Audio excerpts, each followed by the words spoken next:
Bapak dosen dan teman-teman semua.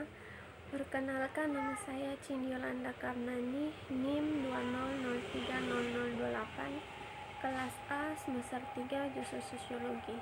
Saya akan membacakan tugas review buku ke-7 dengan judul Demokrasi dan Politik Publik, mata kuliah Teori Sosiologi Modern.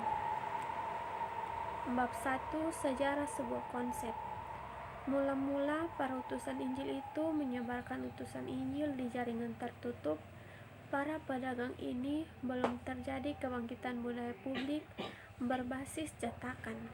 Publisitas masih melestarikan kekuasaan feodal, terutama tetap lisan, teatrikal, dan langsung oleh hubungan antara hukum, moralitas, dan nalar, atau penekanan abstrak institusional dengan norma-norma konstitusional dan hak-hak asasi manusia. Keduanya telah menjadi pusat proyek Habermasian dalam beberapa tahun terakhir. Titik transformasi struktural bukanlah untuk memberikan sejarah, untuk memberi aspirasi nostalgia.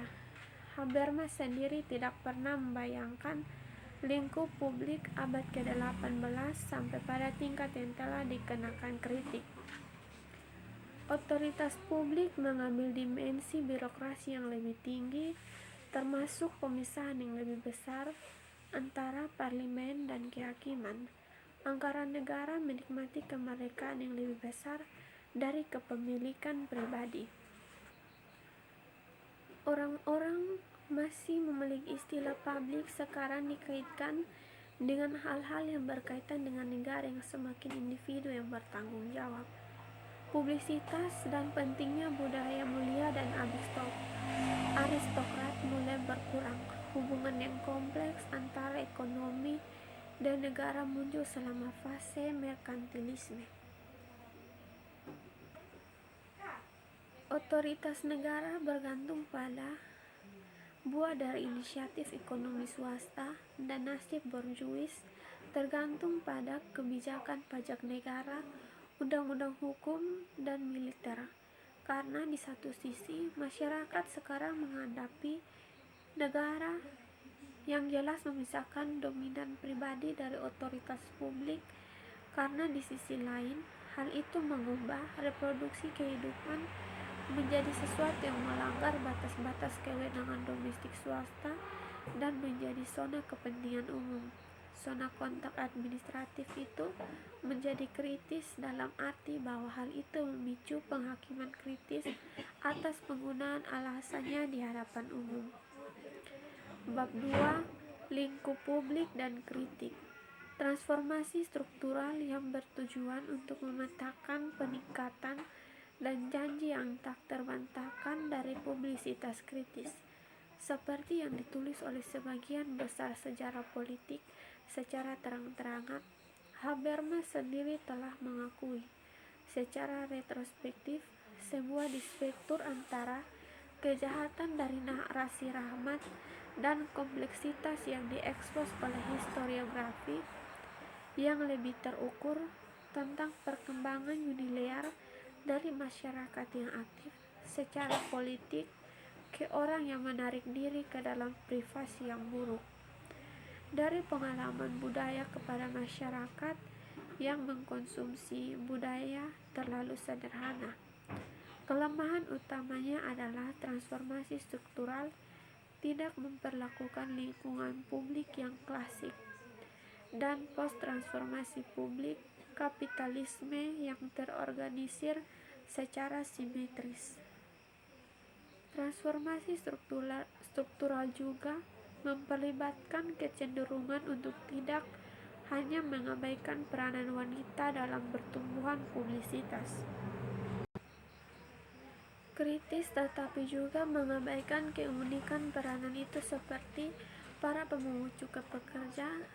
Keduanya bertukar tempat dengan pengalihan dari model borjuis jantan yang dominan yang dipilih oleh Habermas. Misalnya, kelompok-kelompok reformasi moral wanita seringkali menggunakan, bukannya mengabaikan, dengan menyebutkan nilai-nilai privat dari domestik dan etika perawatan. Bab 3. Lingkup publik. Lingkup publik politik tidak menerima tingkat perhatian tegas yang sama dalam tulisan-tulisannya setelah itu, tetapi terlepas dari luasnya wilayah teori penting Habermasian, konsep tersebut tetap secara implisit dan keras kepala terpusat di seluruh. Dalam transformasi struktural seperti yang kita lihat, Habermas menggabungkan pembahasan tentang sejarah yang mendukung dari lingkungan publik dengan ceramah-ceramah intelektual kontemporer mengenai konsep-konsep publisitas dan opini publik. Salah satu ambiguitas penting dalam model teknokratis tidak dipermasalahkan oleh Habermas. Hal ini mungkin karena ini adalah ambiguitas yang juga mempengaruhi pemikiran Habermas pada tahap ini. Masalahnya adalah apakah model teknokratis bertumbuh pada asumsi adanya penyebaran yang sukses atau berpotensi sukses dari kesadaran teknokratis di antara masyarakat. Habermas menyatakan bahwa standar ilmiah ini yang bertentangan dengan persepsi positif sebenarnya mencerminkan serangkaian tujuan yang ditetapkan secara khusus dan berdasarkan sejarah. Bab 4. Dari kedai kopi ke kafe internet. Lembaga-lembaga dan teknologi media memikul beban harapan, ekspektasi, dan ketakutan yang ekstrim.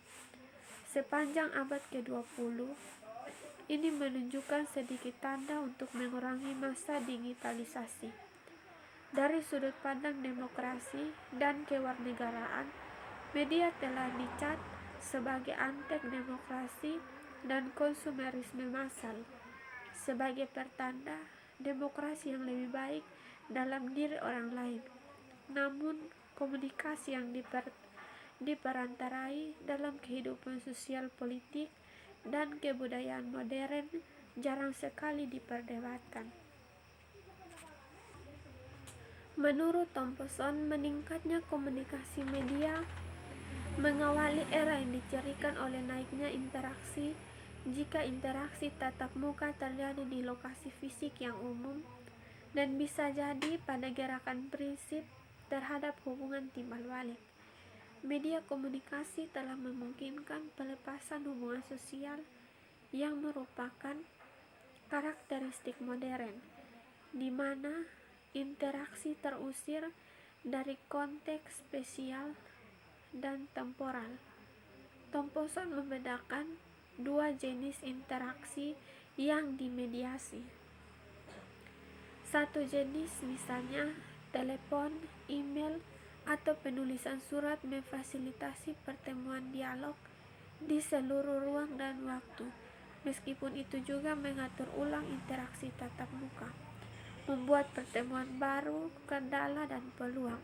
Sebaliknya, mediasi interaksi menggunakan komunikasi yang bersifat institusional yang tidak analog dengan pertemuan di dialog.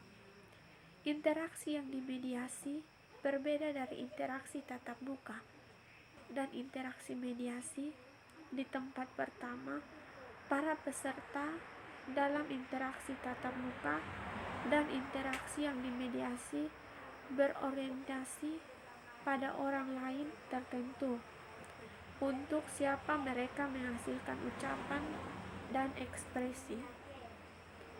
Bab 5. Demokrasi regresif. Konsep lingkup publik menjadi paling produktif ketika dianggap dalam konteks budaya refleksivitas. Itu adalah budaya refleksivitas yang mengenergi pola publik, masalah, begitu nilai dan institusi yang belum diterapkan, dan mengarah pada tuntutan untuk cara-cara baru mengelola kontradiksi, konflik, dan perbedaan dalam model Habermasian. Lingkup publik dan konteks refleksinya harus saling menegaskan. Lingkup publik mengambil peran sebagai semacam ruang yang patut dicontoh untuk dipertimbangkan. Sekian dari saya, terima kasih.